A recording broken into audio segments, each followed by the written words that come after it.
हम बात कर रहे हैं स्टूडेंट्स एग्रीकल्चर में एनिमल पर, पशुपालन पर। और पशुपालन में स्टूडेंट्स हमारा जो टॉपिक है वो है स्टूडेंट्स आईसीआर, ठीक है, के द्वारा मान्यता प्राप्त भैंस या भैंसों की संख्या। ठीक है, ये क्वेश्चन कई बार पेपर में पूछा जा चुका है। ठीक है, जिसको हम लोग क्या कहेंगे, इसको हम लोग कहेंगे रजिस्टर्ड ब्रीड, ठीक है, ऑफ बफेलो बाय आईसीआर। अब ये आईसीआर क्या चीज है भाई? आईसीआर क्या चीज है? तो इंडिया में जितने भी एग्रीकल्चर से रिलेटेड, ठीक है, कॉलेज हैं, कोई भी कोर्स है या कोई भी संस्था है, ये सब आईसीआर से मान्यता लेती हैं। किससे मान्यता लेती हैं? आईसीआर से। क्या होता भैया आईसीआर का फुल फॉर्म? जरा सबसे पहले इसी को बता दो, क्योंकि पहले आईसीआर ही पता होना चाहिए क्या होता है आईसीआर। आप जितने भी स्कूल देख रहे हैं आईसीआर से एफिलिएटेड ही स्कूल होते हैं, याद रखिएगा। आईसीआर से ही क्या होंगे? सारे स्कूल कॉलेज ये एफिलिएटेड होते हैं। तो बोल सर स्कूल तो हमारा जो है वो, ठीक है, बोर्ड के हिसाब से रहता है, UP board, MP board, Chhattisgarh board, Delhi board, तो इनको भी तो मान्यता मिलती है, बोर्ड को भी मान्यता मिलती है। आईसीआर का फुल फॉर्म क्या होता है? Indian counselling of agricultural research, ये फुल फॉर्म है आईसीआर का। ठीक है, तो जितने भी प्राइवेट कॉलेज होते हैं, हम लोग गवर्नमेंट कॉलेज से क्यों पढ़ने की बात कर रहे हैं कि भैया हमें गवर्नमेंट कॉलेज मिलना चाहिए। क्या है गवर्नमेंट कॉलेज में पढ़ के ऐसा? तो स्टूडेंट्स जब भी कोई वैकेंसी निकलती है तो वो आईसीआर एफिलिएटेड कॉलेज की ही डिमांड करती है, क्योंकि आईसीआर एफिलिएटेड से बेनिफिट ये हो जाता है, ठीक है, कि आईसीआर एक क्या करता है, नियम जारी करता है कि भैया यदि आपके पास में मान के चलो क्या हो, जमीन हो, इतनी जमीन होना चाहिए तो ही आईसीआर से मान्यता मिलेगी। ठीक है, इतना आपके पास में जो है लैब फैसिलिटी होना चाहिए, इतने आपके पास में टीचर होना चाहिए, इतनी आपके पास में लाइब्रेरी होना चाहिए। तो ये जब तक आपके पास में नहीं होता आईसीआर मान्यता नहीं देता है। और प्राइवेट कॉलेज क्या होते हैं आपको पता है, ठीक है, 10 कमरे में कॉलेज खोल देते हैं। कई कॉलेज आपने ऐसा देखा होगा, 10 कमरे में 20 कमरे में पूरा कॉलेज हो जाता है। जितना बड़ा हमारा जो है, ठीक है, प्राइमरी का स्कूल नहीं होता सरकारी वाला, उससे छोटे में जो है कॉलेज खुले हैं बहुत सारे। बोले यस सर। या बड़े बड़े कॉलेज भी खोल लिए उन्होंने, तो उनके पास में टीचर नहीं है, टीचर भी यदि है तो लैब नहीं है, लैब है तो प्रैक्टिकल का सामान नहीं है, सब कुछ भी है तो जमीन नहीं है प्रैक्टिकल कराने के लिए। क्योंकि एग्रीकल्चर वाले बच्चों को बीएससी एग्रीकल्चर में प्रैक्टिकल करवाए जाते हैं, फार्मिंग सिखाई जाती है, कैसे खेती करना होता है, कैसे सीड को हमें ग्रो करना होता है, सब चीज सिखाते हैं आप लोगों को। तो प्राइवेट कॉलेज वाले डिग्री बस दे देते हैं आपको, तो डिग्री लेके करोगे क्या? जब प्रैक्टिकल अनुभव ही नहीं होगा तो डिग्री लेके करोगे क्या? बताओ उस डिग्री का। हम तो आपको कल दिला दें डिग्री, 12th के बाद में आपका, ठीक है, 4 साल का गैप हो, आप मेरे पास आ जाओ, ठीक है, मैं आपको डिग्री दिला देता हूं, बिना पेपर दिए डिग्री मिल जाएगी। फिर क्या करोगे उस डिग्री का, मुझे ये बताओ जी। भैया जब तक प्रैक्टिकल अनुभव नहीं होगा ना तो आप गवर्नमेंट के लिए कोई काम कर पाएंगे, ना आप प्रमोशन ले पाएंगे, और ना ही आप प्राइवेट में कोई काम के। प्राइवेट में तो आपको लेंगे ही नहीं, पहली बात, प्राइवेट के आप किसी काम के नहीं है। और गवर्नमेंट के लिए एंट्रेंस एग्जाम निकालना पड़ेगा, मतलब एग्जाम क्रैक करना पड़ेगा, उसमें सब कुछ आता है। फिर तो वो कब बनेगा? जब पढ़ोगे तो उसका अनुभव होगा ना, तब तो बनेगा। तो आईसीआर कहता कि भैया आपके पास में सारी फैसिलिटी जब तक नहीं होगी तब तक हम मान्यता नहीं देंगे। ठीक है, हाँ, उसका क्राइटेरिया है कि भैया 50 एकड़, 70 एकड़, 150 एकड़, जो भी उनका जमीन का क्राइटेरिया, इतनी जमीन होना चाहिए एक कॉलेज के पास में। 50 एकड़ 60 एकड़ जमीन होती है कॉलेज के पास में, सोचो। फिर उसमें लाइब्रेरी, फिर उसमें कॉलेज फैसिलिटीज, हॉस्टल, और फिर फार्मिंग सिखाई जाती है। तो बोले जी सर बिल्कुल सही बात। तो ये आईसीआर की शुरुआत कब की गई होगी बताओ? इसकी आपके बुक में भी लिखा रहता है आईसीआर की शुरुआत कब की गई, 11 12th में है आपके। कब की गई थी आईसीआर की शुरुआत? 16 जुलाई 1929 को आईसीआर की स्थापना की गई थी, इसको रजिस्टर्ड किया गया था, याद रखना। 16 जुलाई 1929 को, ठीक है, इसको रजिस्टर्ड किया गया था, याद रखना। ये पेपर में पूछा जाता है। काम क्या है समझ में आया आप लोगों को, क्या काम करता है? तो जितनी भी एग्रीकल्चर बॉडीज हैं इंडिया के अंदर जो रेगुलेट हो रही हैं, वो सब आईसीआर के अंडर आती हैं। चलो बोलो यस बिल्कुल ठीक है। तो क्या इंडिया में जो रजिस्टर्ड भैंस है, तो सर ये रजिस्टर्ड कैसे हुई होगी? तो इंडिया में जो जो वैरायटी पाली जाती हैं उनके वैक्सीनेशन, ठीक है,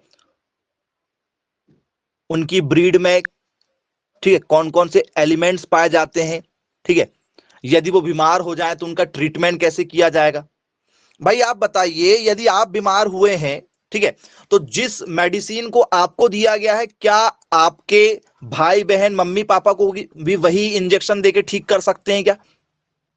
आपको भी फीवर होता है, ठीक है, घर वालों को भी फीवर होता है, डॉक्टर सबके, ठीक है, बॉडी के, ठीक है, अकॉर्डिंग आपको अलग अलग मेडिसिन देते हैं। हाँ, झोला छाप के पास नहीं जाओगे तो। जो क्या होते हैं,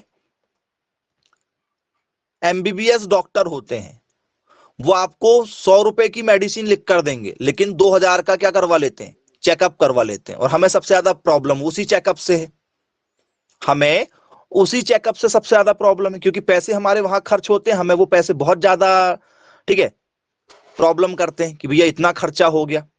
जबकि वो सही कर रहे हैं, बिल्कुल सही कर रहे हैं, वो आपको तुरंत में वेस्ट लगता है कि भैया ये वेस्ट चली गई हमारी मनी। आपको यदि वो मन से ही कोई मेडिसिन दे दें, ठीक है, और आप उसको खा रहे हैं, तो उसके साइड इफेक्ट भी तो होंगे।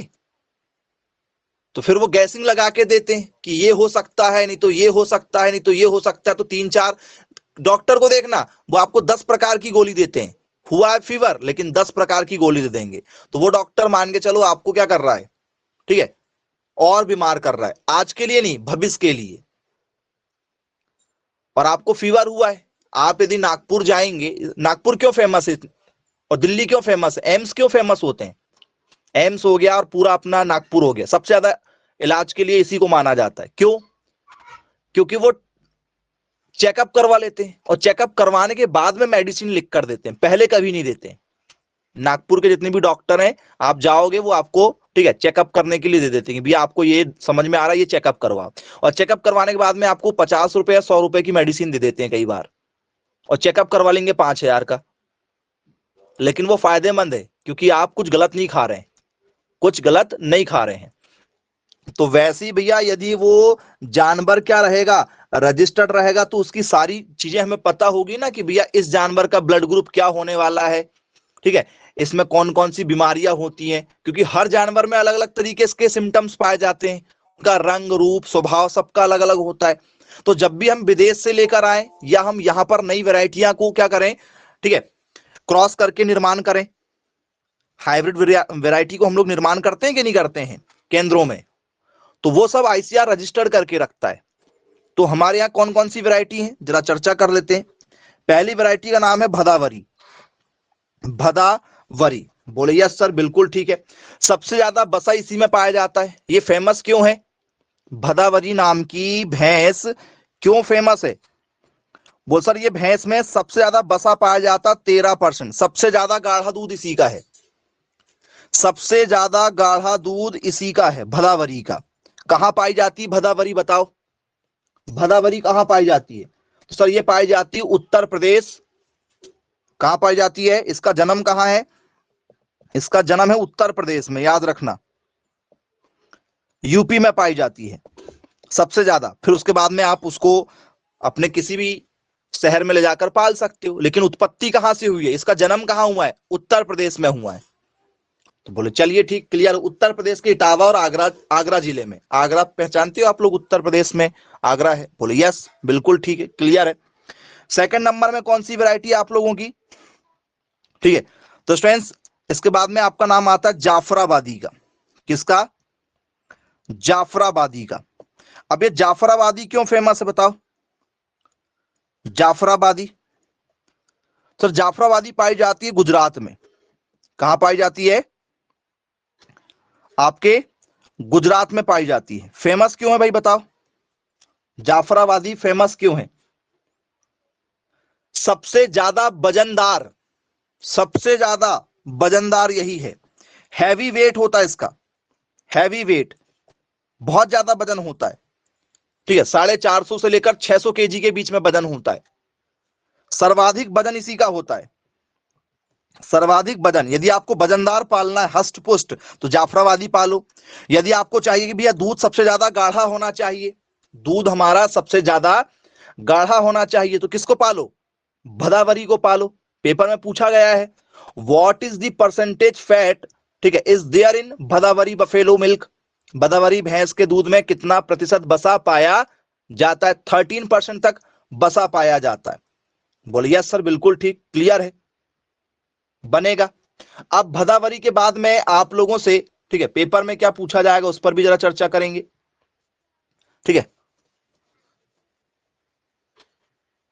एक बफेलो का नाम शायद आपने नहीं सुना होगा कभी भी, मारथवाड़ी।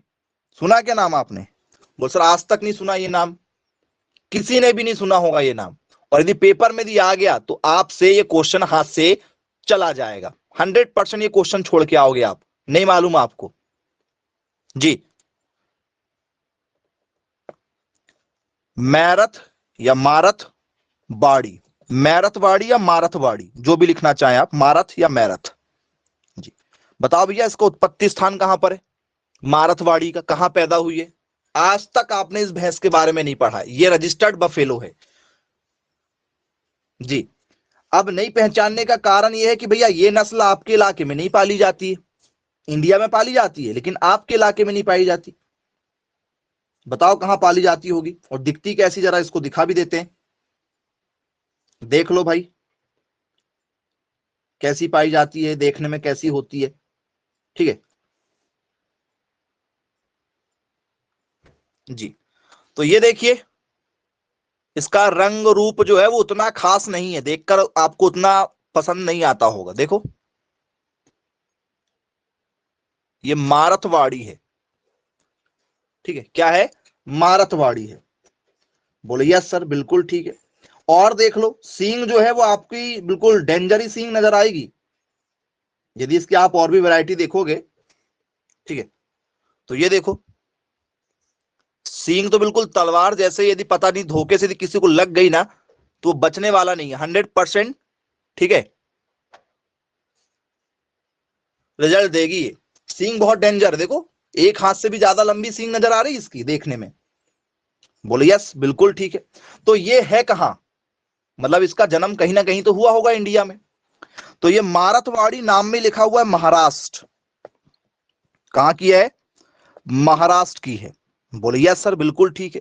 लेकिन आईसीआर के द्वारा मान्यता प्राप्त भैंस है कितनी अभी फिलहाल? तो अभी तक जितनी रजिस्टर्ड भैंस है उनकी संख्या 20। ये पेपर में क्वेश्चन लगातार आया है, ठीक है। Registered breed of buffalo by ICR as कितनी है, 20, ठीक है।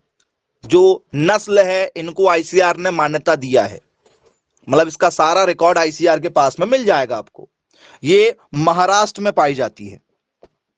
बोले चलिए भाई ठीक है, क्लियर है, अच्छी बात है। इसके बाद में आप लोगों से पेपर में पूछ लिया जाए भैया बताइए महसाना, महसाना ये भी क्या है, भैंस है।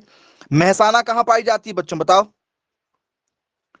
महसाना कहां पाई जाती है? महसाना पाई जाती है गुजरात में। महसाना कहां पाई जाती है, गुजरात में पाई जाती है। बोले चलिए भाई ठीक है, क्लियर है, महसाना गुजरात में पाई जाती है।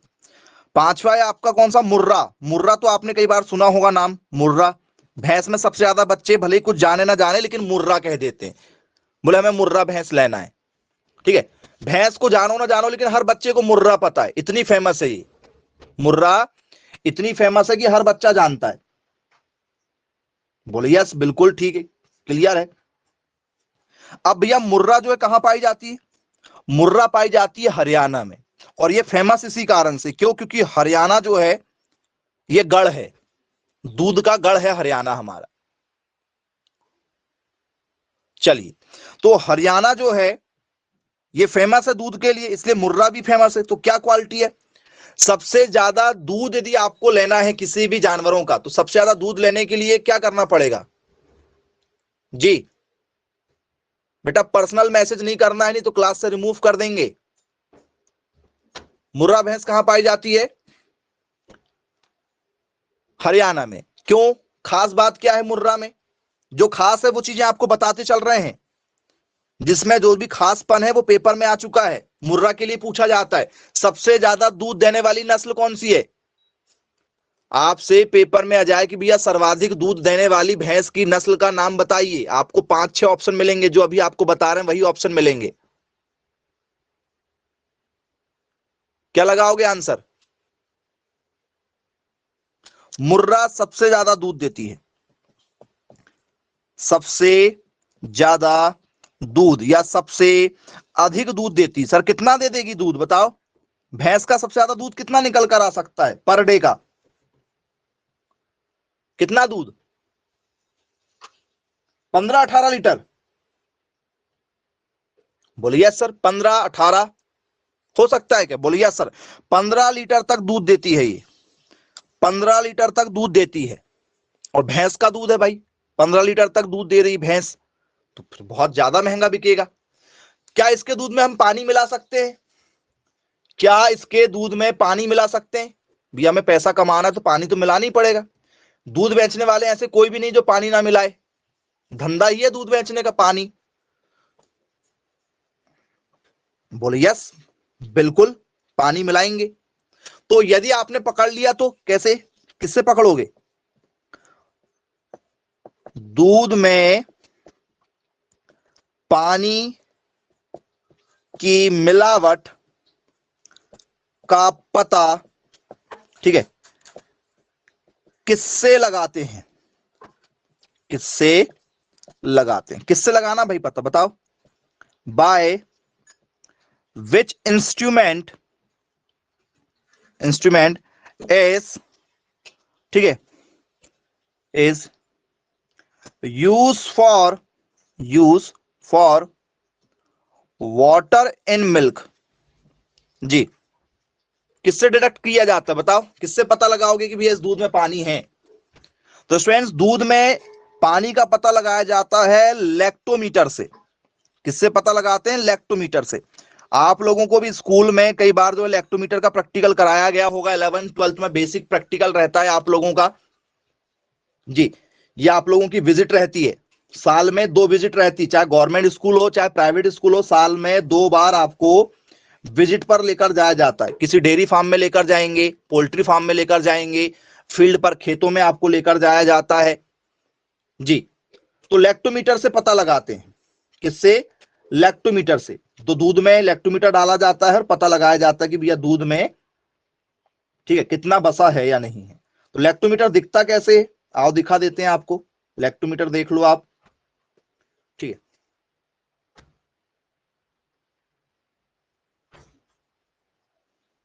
जी,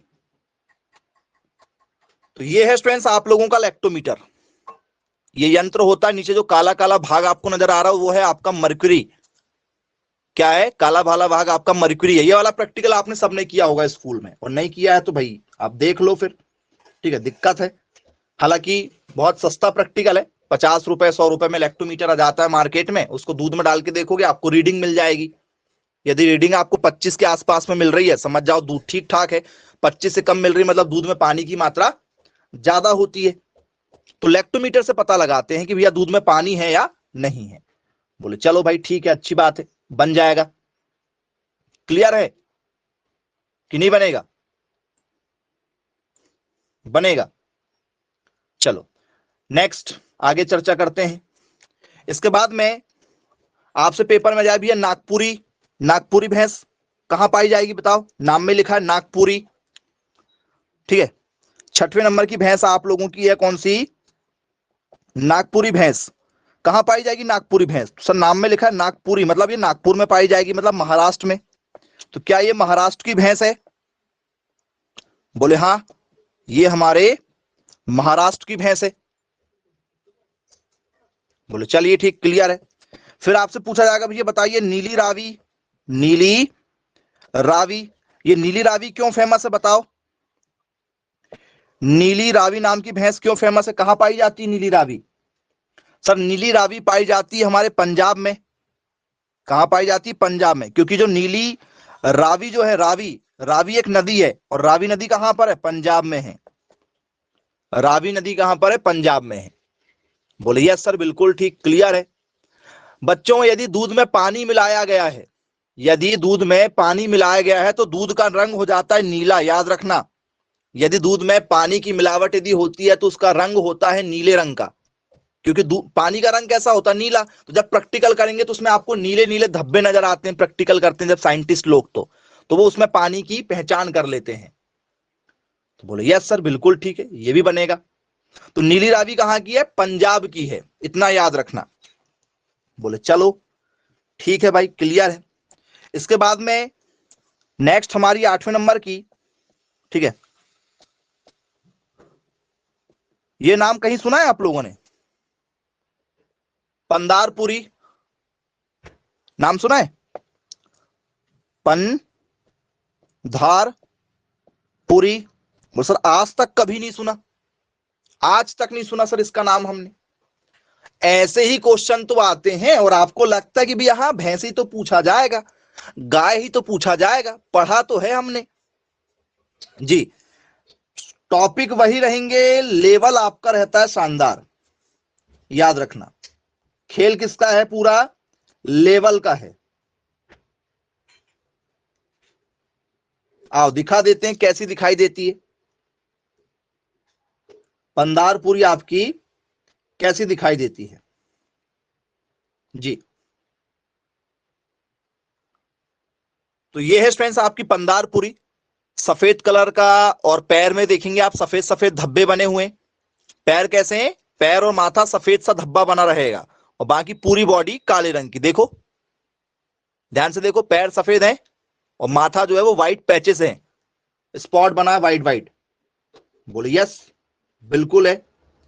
इसको क्या कहते हैं, इसको कहा जाता है पंदारपुरी। अब ये नाम जो है कहां का होना चाहिए, सर ये नाम है हमारा पंदारपुरी नागपुर का, मतलब नागपुर का इलाका है, जिसे हम लोग क्या एमएच बोल सकते हैं, महाराष्ट्र कि भैया ये भी महाराष्ट्र की है, एमएच की है। बोले यस ये भी हमारे महाराष्ट्र की बन जाएगी। चलिए ओके, क्लियर है। अब इसके बाद में पेपर में पूछा जाता सूरती, कौन सी, सूरती। सूरती कहां की भाई, सूरती बताओ, सूरती कहां की है। तो सर सूरती है हमारे गुजरात की, क्योंकि सूरत शहर है। बोले हाँ सर सूरत शहर, और सूरत शहर बहुत ज्यादा फेमस है, गुजरात के अंतर्गत आता है। सबसे बड़ा जो आपका कपड़ा उद्योग है सूरत में है। डायमंड का जो कारखाना है, डायमंड में जो पॉलिश होती है, निकलता डायमंड मध्य प्रदेश के पन्ना जिले में है। तो हम लोग क्या निकाल के देते हैं उनको, रॉ मटेरियल निकाल के देते हैं। फिनिशिंग कौन करता है, फिनिशिंग करता है गुजरात वाले, क्योंकि वहां पर बहुत ज्यादा कंपनियां हैं और वो लोग व्यापारी लोग हैं, गुजराती लोग जो है व्यापारी लोग हैं, ठीक है। तो वो लोग क्या करते हैं, उसको फिनिश करते हैं। तो हम लोग निकाल के देते हैं उनको रॉ मटेरियल, वो फिनिश करके उसको करोड़ों में बेच देते हैं। हमको मिलता है सिर्फ रॉ मटेरियल का पैसा, वो लोग करोड़ों में कमा देते हैं। क्यों, क्योंकि इनके पास मशीन है, वो फिनिशिंग करते हैं। तो सूरत जो है वो गुजरात में है, तो सूरती नाम भी उसी के नाम से पड़ा हुआ है। बोले यस बिल्कुल ठीक, क्लियर है। अब आपके पेपर में, ठीक है, क्वेश्चन पूछ लिया जाए कि भैंस की किस नस्ल के सींग हंसिया के आकार के होते हैं। पेपर में आ चुका है क्वेश्चन, क्या आया हुआ है, भैंस की किस नस्ल के सींग कैसे होते हैं, हंसिया के आकार के होते हैं। हंसिया सबने देखा है, पाउसी कहते हैं, पाउसी या हंसिया, हंसिया के आकार के होते हैं। बोले यस। कौन सा? Which breed of buffalo has sickle shaped horn? Which breed of buffalo has sickled shaped horn? Horn मतलब होता है सींग। बताइए किसके होते हैं भाई सींग? किसके समान? हंसिया के आकार के। अब हंसिया तो सबने देखा ही होगा। बताओ, यदि ये क्वेश्चन यदि आपके पेपर में आ जाए और यदि मैं आपको ये ना बताऊं, ये क्वेश्चन यदि मैं आपको ना पढ़ाऊं, तो क्या होगा आप लोगों का? गया क्वेश्चन हाथ से। बेटा कलर बस काला नहीं देखना है, भैंस का कलर केवल काला नहीं देखना है आप लोगों को, ये सारी चीजें देखना है आप लोगों को। जी दिखाएं आपको सूरती बफेलो?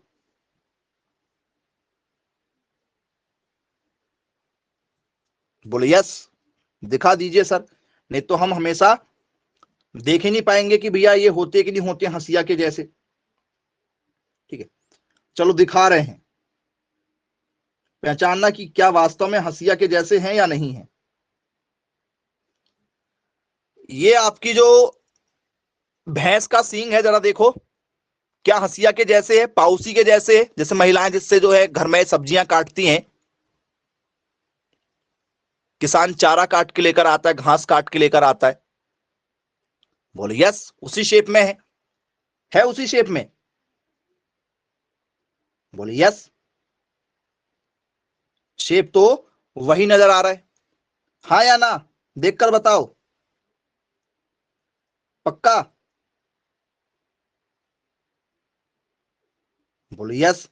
अब कुछ लोगों ने हंसिया देखा कि नहीं देखा भाई, बता दो, पता चले हंसिया भी दिखाना पड़े।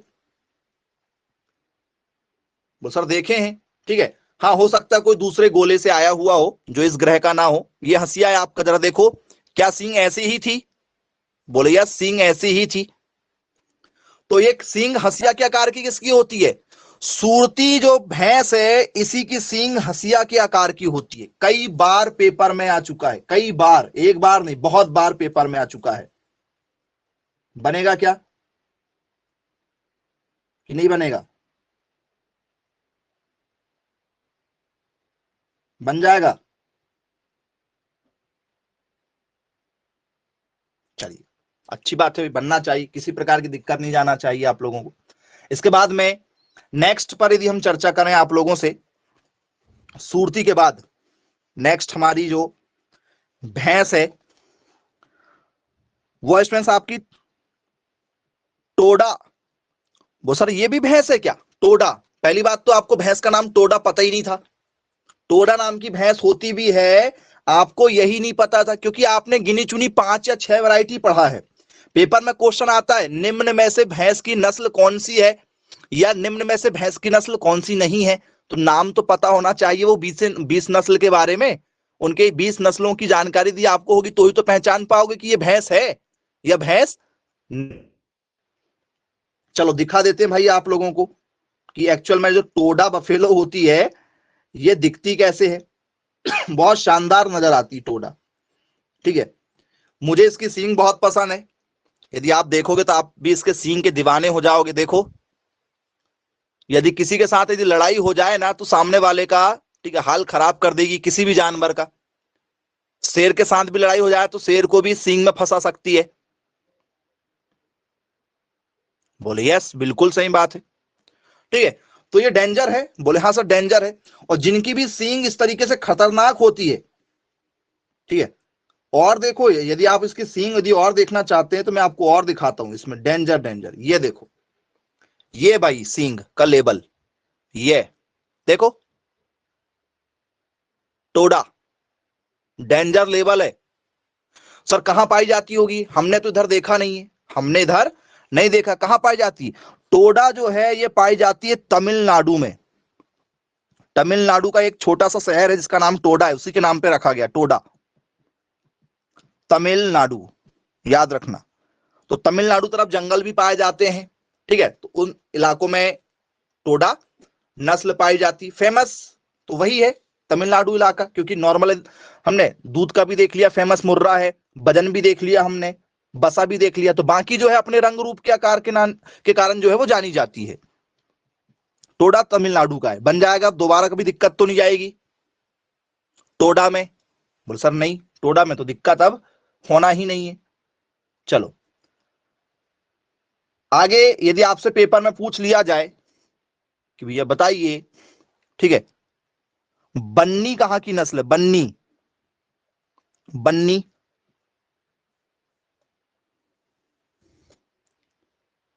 आपको यदि पता नहीं होगा तो लड़कों को बन्ना और लड़कियों को बन्नी कहते हैं, पता है क्या? किस किस को पता है?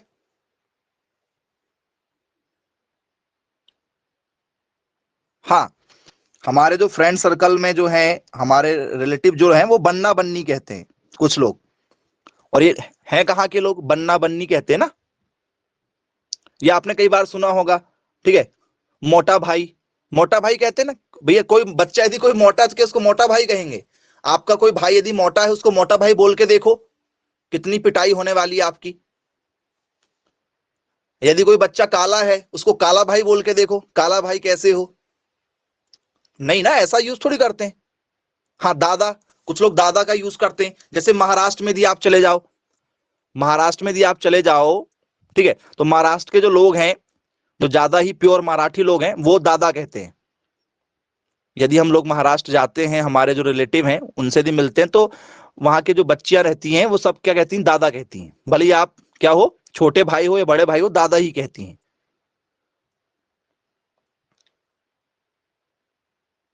बोलिए यस, बिल्कुल ठीक है। तो बन्ना बन्नी कहाँ के कहते हैं? तो बन्नी नस्ल जो है ये गुजरात की है, याद रखिएगा, रिलेट करके बता रहे हैं, भूल मत जाना। गुजरात में पाई जाती है बन्नी भैंस, ठीक है। बन्नी भैंस कहाँ की है? गुजरात की है। इसका भी नाम आपने इससे पहले नहीं सुना था, 100% गारंटी के साथ बोल सकते हैं हम ये बात। जबकि ये आप लोगों के 11th-12th में है, सब है, लेकिन प्रॉब्लम क्या है कि आपका जो सिलेबस है ना, ये आज से, ठीक है, 40 साल पुराना है। जो हमने पढ़ के छोड़ दिया आज से 25 साल 30 साल पहले, वही सिलेबस आज भी आपका है 11th-12th का। उसमें परिवर्तन नहीं हो रहा है, उसमें किसी प्रकार का परिवर्तन नहीं हो रहा। हाँ, परिवर्तन होता यदि वो सीबीएसई होता, तो सीबीएसई में यदि एग्रीकल्चर होता तो परिवर्तन होता, और हमारा सीबीएसई होता ही नहीं है एग्रीकल्चर। एग्रीकल्चर केवल स्टेट बोर्ड होता है, state board Hindi medium, state board English medium, बस। साउथ के भी जो बच्चे अपने पास कोचिंग पढ़ते हैं, अपने पास में ऑल इंडिया के बच्चे हैं, हर बैच में अलग अलग एग्रीकल्चर वाले, साउथ वाले भी इंग्लिश में पढ़ते हैं, या उनकी तमिल होती है या मलयालम होती है, लेकिन सबका स्टेट बोर्ड है। सीबीएसई कहीं भी नहीं है, सीबीएसई कहीं भी नहीं है, याद रखना। चलो इसको दिखा देते हैं कि भैया ये भैंस होती कैसी है एक्चुअल में, ठीक है जी। तो ये है स्टूडेंट्स आप लोगों की बन्नी भैंस, देख लो, काफी बढ़िया दिखाई देगी आपको, ज्यादा दिक्कत नहीं जाएगी देखने में। देखो ये है आपकी बन्नी भैंस। बोले यस, बिल्कुल ठीक, दिख गया? बोले यस। है भैंस, बन्नी नाम की भी भैंस होती, प्रैक्टिकल भी बताते जा रहे हैं कि हाँ एक्चुअल में बन्नी नाम की भी होती है, सब आपको नाम के साथ बता रहे हैं, दिखा भी रहे हैं, जो आपको देखने लायक है, जो काम की है वो उसको आप दिखा रहे हैं, बन्नी याद रखना। बोले चलो ठीक है, क्लियर है।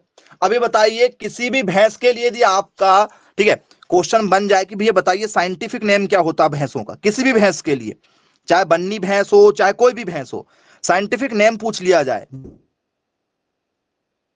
लेवल पर या ऑल इंटरनेशनल लेवल पर, यदि आपसे क्या पूछ लिया जाए, वैज्ञानिक नाम, कि वैज्ञानिक इसको किस नाम से जानते हैं भैंसों को, यदि आप वैज्ञानिक के पास जाओगे तो इसको भैंस नहीं बोलेंगे, क्या बोलेंगे जी? क्या कहेंगे बताइए? इसको कहेंगे, ठीक है, बुबेलस बुबेलिस। क्या कहते हैं? बुबेलस बुबेलिस कहते हैं। ये वैज्ञानिक नाम है भैंस का। भैंस का क्या नाम है? ये वैज्ञानिक नाम है जो वो लोग, ठीक है, इसका यूज करते हैं। तो बोले यस सर, बिल्कुल ठीक, क्लियर है, बन जाएगा। अब बच्चों क्या दूध में मिलावट होती? बोले हाँ सर दूध में मिलावट होती, चाहे वो गाय का दूध हो चाहे वो भैंस का दूध हो। होती कि नहीं होती मिलावट? बोले यस सर दूध में मिलावट होती है, चाहे वो गाय हो, भैंस हो, भेड़ हो, बकरी हो जी, या घोड़ी हो। बेटा इनका दूध यूज किया जाता है, बहुत बड़ी बड़ी बीमारियों में इनका यूज होता है। बकरी का दूध बहुत ज्यादा फायदेमंद होता है, आपने देखा होगा बहुत सारी बीमारी में जो है बकरी का दूध यूज किया जाता है जी। और बहुत महंगा मिलता है, बहुत ज्यादा महंगा मिलता है, याद रखना। तो क्या यदि आपसे पूछ लिया जाए कि भैया दूध में यदि हमें मिलावट को पहचान करना है तो क्या होता भैया? दूध में मिलावट यदि हमें रोकना है तो साइंटिस्ट लोग क्या करते होंगे? कौन सा टेस्ट लगा के देखते होंगे कि दूध में मिलावट है या नहीं है?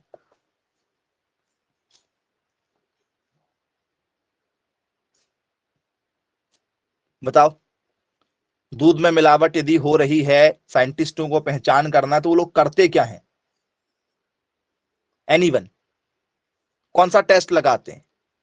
उस टेस्ट का नाम बताओ। यदि आपसे पूछ लिया जाए कि भैया कौन सा टेस्ट लगाते हैं ये लोग, तो उसका नाम बता दो जरा, क्या करते होंगे उस टेस्ट के अंदर में?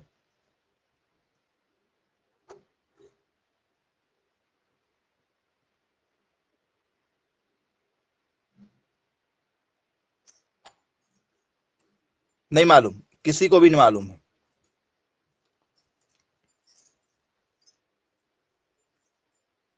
चलो, तो स्टूडेंट्स एक टेस्ट है जिसे कहा जाता है हंसा टेस्ट। हंसा, ठीक है, वो हंसने वाला हंसा नहीं है ये, ठीक है, कि आपने हंस दिया तो ये वो हंसा टेस्ट हो गया। क्या करते हैं भाई इसमें?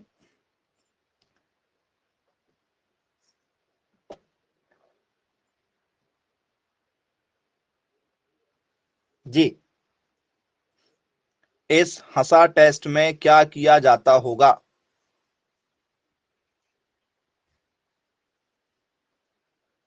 जो भी बच्चा जानता हो कि हंसा टेस्ट में क्या करते हैं जरा बताइए, क्योंकि यदि आपको जानकारी नहीं है तो फिर दिक्कत होगी भाई पेपर में। आपको हर एक एक क्वेश्चन पर आपको डिटेलिंग पता होना चाहिए।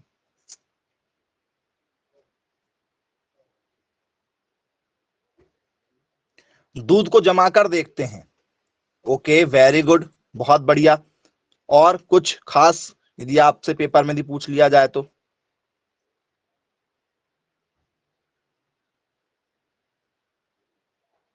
और कुछ? दूध को जमा कर देखते हैं, दूध यदि जम गया तो ठीक है और नहीं जमा तो?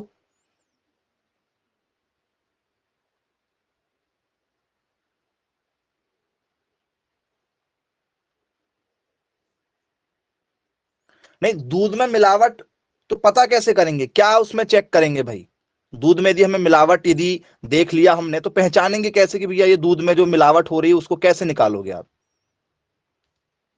जी, तो स्टूडेंट्स दूध में क्या करते हैं? दूध में मिलाया जाता है फॉस्फोरस। क्या मिलाते हैं? फॉस्फोरस डाला जाता है, तत्व है, तत्व का नाम क्या? फॉस्फोरस। दूध में फॉस्फोरस डाला जाता है और फॉस्फोरस डाल के क्या करते हैं? टेस्ट करके देखते हैं, ठीक है। यदि दूध का रंग जो है वो क्या हो जाए?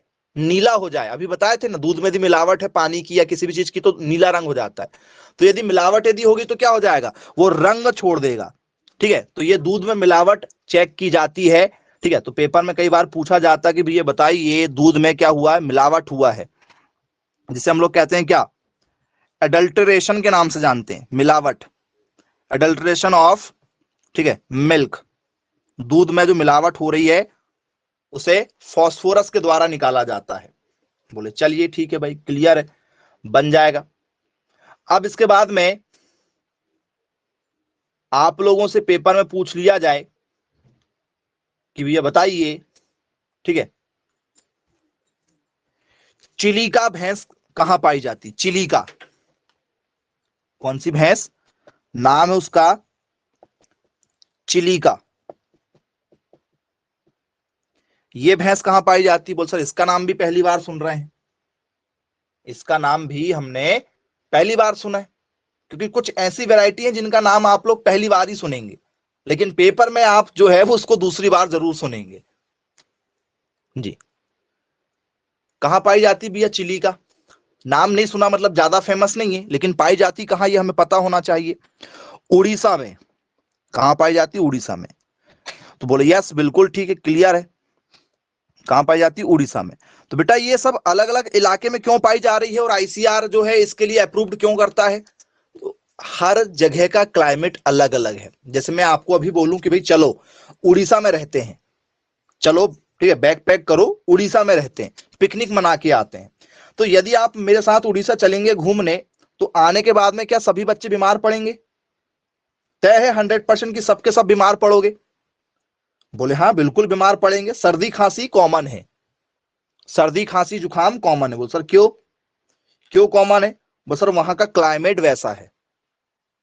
कोई हमारे यहां आ जाएगा तो क्या होगा? सर वो भी बीमार पड़ेगा क्योंकि यहाँ का क्लाइमेट अलग है। चलिए, तो ये भैंस कैसी होती है?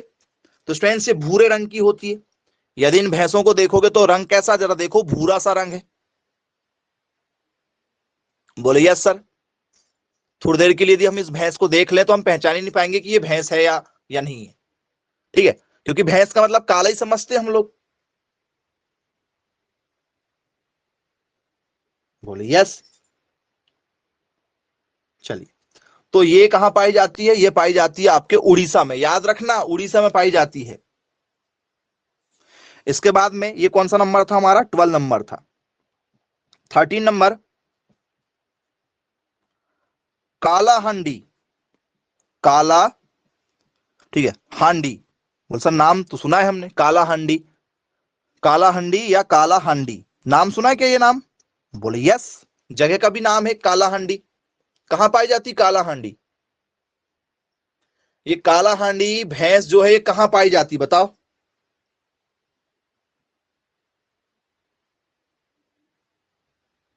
जगह भी है ये जी। देखना चाहेंगे आप इसको, काला हांडी को? तो ये है आपकी काला हांडी, देख लो कहां पाई जाती है। सर काला हांडी भी पाई जाती है उड़ीसा में। काला हांडी भी कहां पाई जाती है? उड़ीसा में ही पाई जाती है। अब यदि आपसे पेपर में पूछ लिया जाए कि भैया बताइए निम्न में से कौन सी भैंस की वैरायटी उत्तर प्रदेश की है, कौन सी भैंस की वैरायटी गुजरात की है, कौन सी भैंस की वैरायटी पंजाब की है, कौन सी तमिलनाडु की है, कौन सी उड़ीसा की है, कौन सी कर्नाटक की है? चलो बताओ जरा, कर्नाटक में कौन सी भैंस की प्रजाति पाई जाती? एक भी बच्चा बता दो जरा कि कर्नाटक की भैंस हमें पता है। पहली बार आज उड़ीसा की ये दोनों भैंस के बारे में पता है आपको। तो ये प्रॉब्लम है और क्वेश्चन यहीं से निकलते हैं भैंस के। पहली बात, नस्ल ही पूछ लिया जाए, निम्न में से कौन सी भैंस की नस्ल है, तो ये ठीक है, चिली का, काला हांडी, ऐसे नाम मिल जाएंगे तो आपको यकीन ही नहीं होगा कि ये भैंस भी होती हैं। ठीक है, तो ये हमें याद रखना। एक दो बार यदि हम नाम देखेंगे तो हमें मेमोरी में याद हो जाते हैं कि भैया हाँ इस टाइप की भी कोई भैंस की नस्ल होती है। रटना नहीं है किसी को, पता चले बैठ के सुबह सुबह रटने लगे, रटने वाला काम नहीं करना, 3-4 बार पढ़ोगे ऑटोमेटिक बन जाएगा। अब आपसे जाए कौन सी? ल्यूट आ जाए, ल्यूट। ये कहां की पाई जाती? सर आज तक ये भी नाम नहीं सुना हम लोगों ने, ये वाला नाम भी हमने नहीं सुना है। अब ये क्या होता है? ल्यूट जी। ल्यूट क्या होता है? सर ये होता है, इसका मतलब चमकना। ल्यूट एक जो शब्द है ये लिया गया चमकने से। तो ऐसी भैंस जो काफी ज्यादा क्या हो, अच्छी हो, उसे हम लोग क्या कहेंगे? ल्यूट कह देंगे। ठीक है, जो चमकदार हो, अच्छी दिखाई दे, उसे ल्यूट कहा गया है। तो कहां की भैंस होती होगी ये? देखो,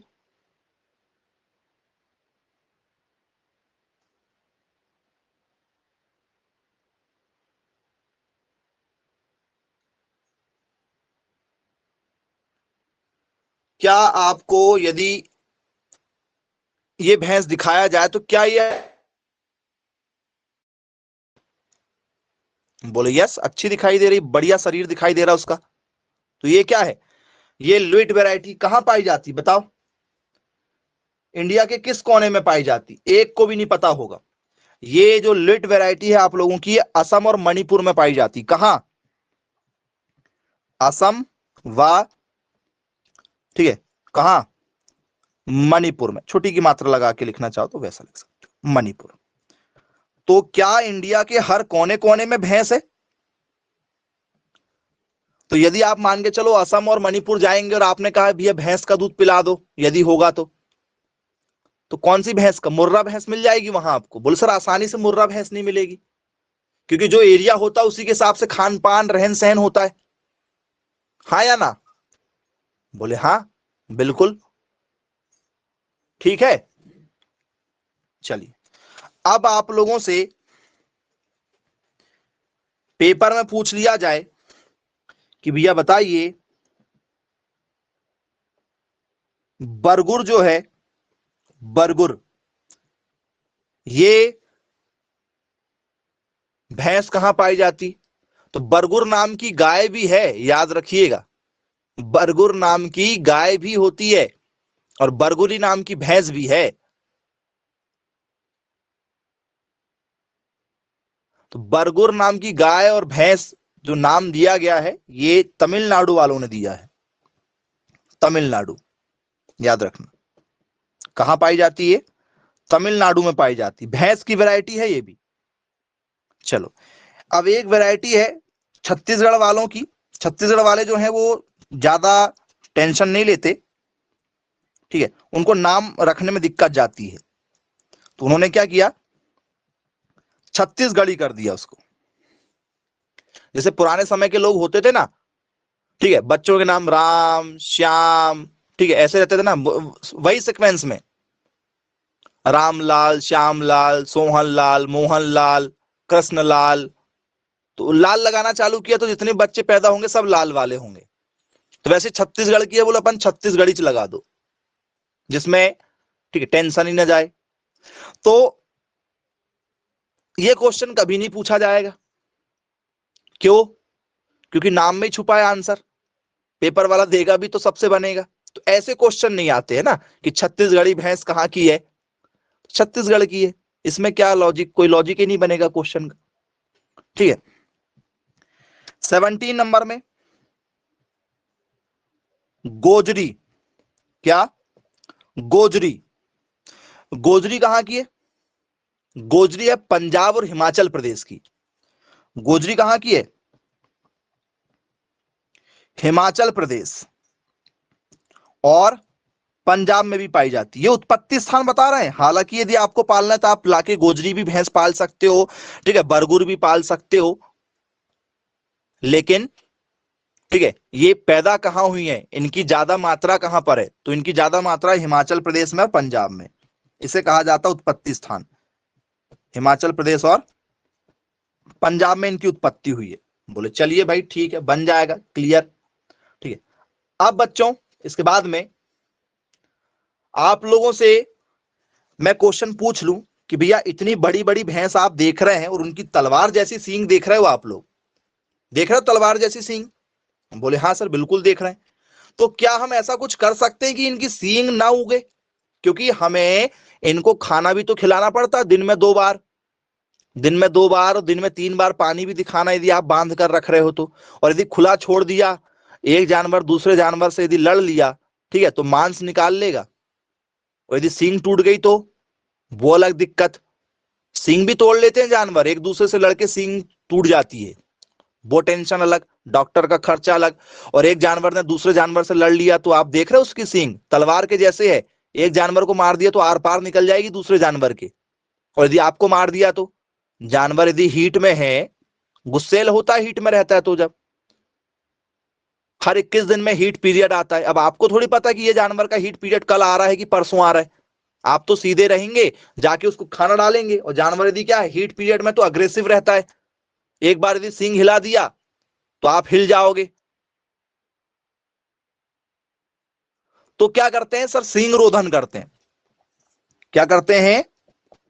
सींग रोधन करते हैं। सींग रोधन का मतलब क्या है सर? सींग रोधन का मतलब होता है क्या करना, बताओ सर? उसे कहते हैं हम लोग, सींग को क्या कर देना, हटा देना बचपन से ही।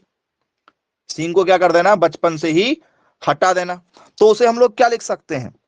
उसे हम लोग हॉर्न इंसुलेशन बोल सकते हैं क्या? बोले यस, हॉर्न इंसुलेशन बोला जाता है सींग रोधन को। कैसे करते हैं सींग रोधन? जानवरों की सींग को नहीं उगने देना है हमें, तो क्या करेंगे, जी। तो सर सबसे बढ़िया विधि कौन सी है कि जब जानवर छोटा हो, जब जानवर बहुत ज्यादा छोटा हो उसी समय क्या कर दो, कास्टिक पोटास डाल दो उसकी सींग की जगह में, जहां से पता कि भैया यहां से सींग उगने वाली है वहां पर कास्टिक पोटास डाल दो। नाम सुना है क्या आप लोगों ने कास्टिक पोटास?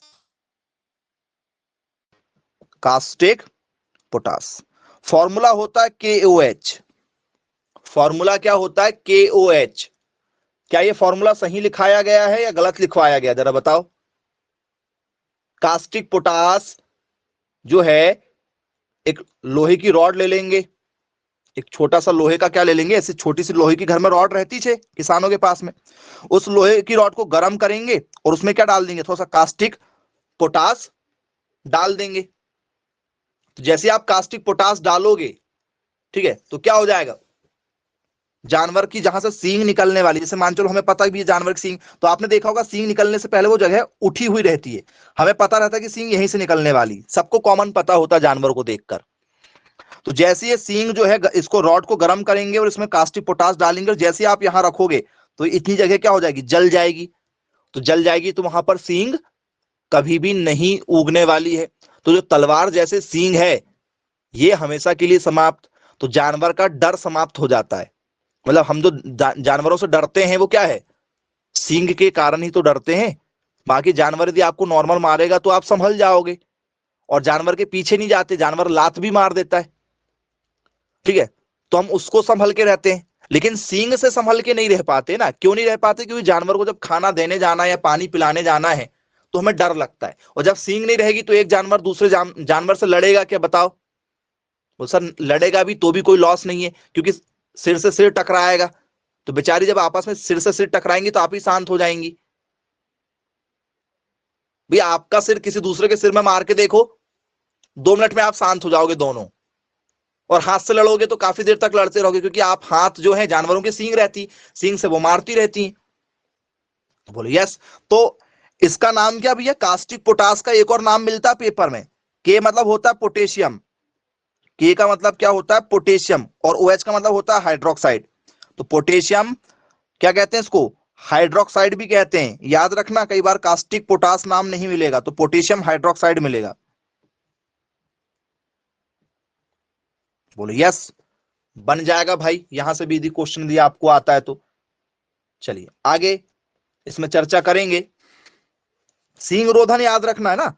हाँ, चाहो भैया जानवर आपने बड़ी सींग वाला पहले से लेके रखा है, अब सींग से डर लग रहा है, तो क्या करना है, आरी रहती है सबके घर में, ब्लेड, लंबी वाली ब्लेड, आरी जिसको कहते हैं, आरी जिससे पाइप वगैरह काटते हैं। तो आरी से आप क्या कर सकते हो, जानवर की सींग को आधी काट सकते हो, क्योंकि नीचे जो है जानवर की सींग यदि इतनी लंबी है, इतनी लंबी यदि किसी जानवर की सींग है तो आप उसे इतना काट सकते हो, कोई दिक्कत नहीं जाएगी, इतना काटने में, इतना काटने में कोई दिक्कत नहीं जाएगी। हाँ, नीचे से जड़ से नहीं काट सकते, क्यों, क्योंकि जड़ से काटोगे तो उनकी क्या रहती है, वहां पर त्वचा रहती है, वहां पर उनके सेल्स रहते हैं जो क्या होते हैं, एक्टिव रहते हैं। ऊपर के सेल सूख जाते हैं, ऊपर के सेल सूख जाते हैं, यहां पर ज्यादा पोषक तत्व नहीं रहते, तो यहां से यदि आप काटोगे तो खून नहीं निकलेगा, यहां से काटोगे तो खून नहीं निकलेगा, ब्लड रिलीज नहीं होगा। यदि आपने जड़ से काटने की कोशिश किया कि भैया इधर से काट देते हैं बिल्कुल पास से, तो फिर ब्लडिंग चालू हो जाएगी, फिर खर्चा बढ़ जाएगा, याद रखना, ठीक है। तो आप उसको इस तरीके से काटते हो कि भैया जानवर जो है, और काटोगे तो नुकीली नहीं काटना है, पता चले काट दिए और यहां से मस्त डिजाइन बना दिए काट के भी, या थोड़ा सा स्टाइलिश लगे, पेन नुकीली कर दिए तो हथियार बन जाएगा फिर वो उनका। कई बार गुस्सैल जानवर इतने भी होते हैं बेटा कि वो दीवार में अपनी सींग मार मार कर दीवार को तोड़ देते हैं, दीवार गिरा देते हैं। यदि आपने टीन शेड वगैरह बनाया हुआ है जानवरों के लिए तो टीन शेड गिरा देते हैं, इतने तेज होते हैं जानवर। जानवरों की कभी लड़ाई देखिएगा आप लोग, ठीक है, उनके सामने जो भी आएगा वो बचता नहीं है, बहुत गुस्से होते हैं जानवर, यदि गुस्सा यदि आ गया तो फिर किसी के नहीं होता। और फिर भैंस है, भैंस 450 किलो का भैंसा गुस्सा आ गया तो अपने नॉर्मल सिर को पटक पटक के दीवार फोड़ देते हैं। जब यदि बैलों को या भैंसों को गुस्सा आ जाए, भैंस और गाय को ज्यादा गुस्सा नहीं आता है, लेकिन जो इनके सांड होते हैं ना, नर, इनको यदि गुस्सा आ गया तो ये कुछ भी कर सकते हैं, ठीक है। आपको झूला झूला देंगे, सींग में फंसा के दिए, एक बार घुमा दिए तो। चलो, इसलिए सींग रोधन किया जाता है। और सबसे बेस्ट विधि है केमिकल डाल दो बचपन में, ये लेकिन बचपन में करना है। सींग यदि ऑलरेडी बड़ी है तो फिर कुछ नहीं होगा, फिर आप उसको आरी से ही काटेंगे, छोटा करेंगे आरी से काट के, जड़ से समाप्त नहीं कर सकते। एक बार सींग निकल गई तो जड़ से समाप्त नहीं होगी। जब बच्चा छोटा ही रहता है आपका, एक हफ्ते के बाद का जो बच्चा रहता है उसमें करना पड़ता है। एक हफ्ते का बच्चा यदि हो जाता है उसके बाद आप कर सकते हो सींग रोधन। उसमें थोड़ा सा जो है गरम करो रॉड को, कास्टिक सोडा डाल दो, गरम रॉड को ले जाके वहां पर जहां से सींग निकलने वाली वहां दबा दो उसके चमड़ी में, तो चमड़ी उसकी जल जाएगी। थोड़ा दर्द होगा लेकिन दोबारा सींग नहीं निकलेगी। लेकिन सींग बड़ी हो गई तो फिर कोई उसका जो है उपाय नहीं है, फिर काटो सींग, छोटी करो बस। इसके बाद में नेक्स्ट आपकी वैरायटी है धारवाड़ी। बोले हाँ सर ये नाम तो अच्छा लग रहा है जरा, धारवाड़ी, मारवाड़ी, कहां की होगी धारवाड़ी बताओ? धारवाड़ी वैरायटी कहां की है? धारवाड़ी वैरायटी स्टूडेंट्स आप लोगों की कर्नाटक की। कहां की है? कर्नाटक की है, याद रखिएगा, ठीक है। फिर आपकी अगली वैरायटी है मांडा।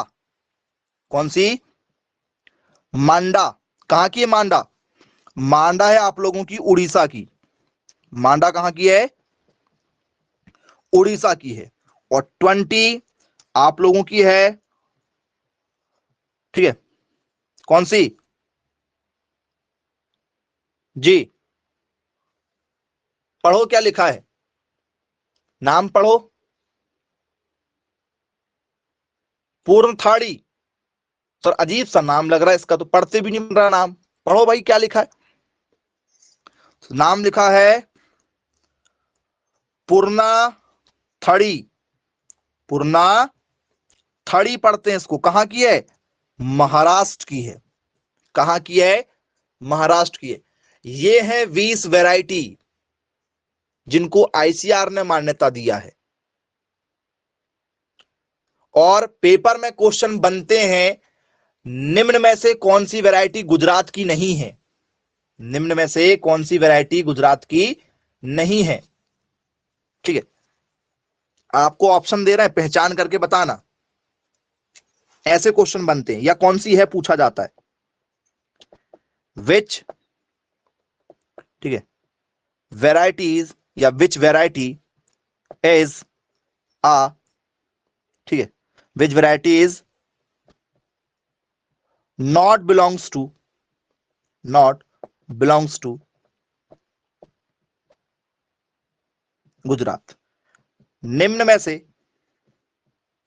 निम्न में से कौन सी नस्ल गुजरात की नहीं है? गुजरात की नहीं, जी। निम्न में से कौन सी नस्ल जो है वो गुजरात की नहीं है? आपसे पेपर में पूछा जाएगा। क्या स्टूडेंट्स बन्नी नस्ल जो है ये गुजरात की नहीं है? ठीक है। या स्टूडेंट्स गिर जो नस्ल है क्या ये गुजरात की नहीं है? ठीक है। क्या स्टूडेंट्स महसाना जो है क्या ये गुजरात की नहीं है? ठीक है, ये आपको पहचान करके बताना है। क्या स्टूडेंट्स, ठीक है, मुर्रा जो है क्या ये गुजरात की नहीं है? बताओ कौन सी नस्ल जो है गुजरात की नहीं है?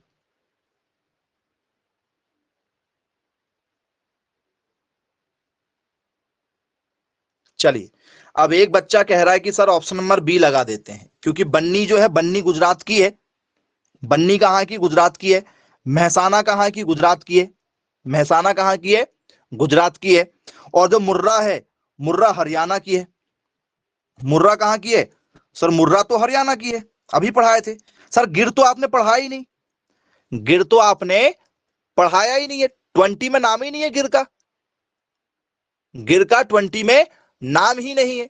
तो गिर जो गाय है, ठीक है, गिर क्या है? गाय है। लेकिन गाय है कहां की? गाय है गुजरात की। गाय है कहां की? गुजरात की। गिर गुजरात की गाय है। तो पेपर में मैंने कहीं नहीं लिखा हूं कि which variety is not belongs to Gujarat. मैंने पूछा हूं कि निम्न में से कौन सी नस्ल गुजरात की नहीं है। मैंने ये नहीं बोला कि गाय, मैंने ये नहीं बोला भैंस, मैंने पूछा हूं कौन सी नस्ल। तो पेपर वाले इतने सातिर दिमाग के होते हैं, याद रखिएगा। आपको भैंस की भी जानकारी होना चाहिए, आपको गाय की भी जानकारी होना चाहिए। मैक्सिमम बच्चे जो है जिनको गाय की जानकारी नहीं होगी वो बी लगा के आएगा, मैक्सिमम बच्चे बी लगा के आएंगे, लेकिन बी आंसर ही नहीं होगा। क्यों? क्योंकि आपसे केवल नस्ल पूछा गया है। मुर्रा जो है हरियाणा की, बाकी ये तीनों क्या है? गुजरात की है। इसमें ये भैंस है, ये भी भैंस है, ये गाय है, लेकिन है तीनों गुजरात की। समझ गए आप लोग कैसे क्वेश्चन निकलेंगे? बनेगा कि नहीं बनेगा बताओ? हाँ, हालांकि यदि मैं आपके हिसाब से यदि चलूं तो फिर मुझे आपको यहां पर सूर्ति देना चाहिए। लो, टॉपिक अभी जो चल रहा है उसके हिसाब से सूर्ति दे देता हूं, तो फिर आपको मुर्रा लगाना पड़ेगा आंसर। आपको पढ़ना पड़ेगा जी। अब यही क्वेश्चन यदि मैं आपको यहां पर दे दूं कि भी बताइए विच वैरायटी इज बिलोंग्स टू, ठीक है, हरियाणा। हरियाणा बताओ, निम्न में से कौन सी नस्ल क्या है, कहां की है? हरियाणा की है। तो इसके लिए आपको ये चारों ऑप्शन की जो भी वैरायटी दी जाएंगी ये पता होना चाहिए, चारों वैरायटी के बारे में जानकारी होना चाहिए कि भैया ये चारों वैरायटी है कहां की, तब जाके आप लगा पाओगे कि भैया ऑप्शन डी आएगा, क्योंकि हरियाणा की केवल मुर्रा है, बाकी तीनों गुजरात की है। इस तरीके से आप लोगों को समझना पड़ेगा। पूरी 20 वैरायटी हमने आपको आज भैंस की बताए हैं, ठीक है, और उनकी खास बातें भी बताए हैं। जिन भैंस की खास बात थी वो भी आपको बताए हैं। लगातार पेपर में क्वेश्चन पूछे जा चुके हैं। बनेगा क्या? प्रॉब्लम तो नहीं जाएगी? देख लो, कोई डाउट हो 20 भैंस में तो पूछ सकते हो। रजिस्टर्ड भैंस कितनी है? 20। चलो ठीक है, फिर आज की क्लास को यहीं समाप्त करते हैं भाई। Bye bye, take care.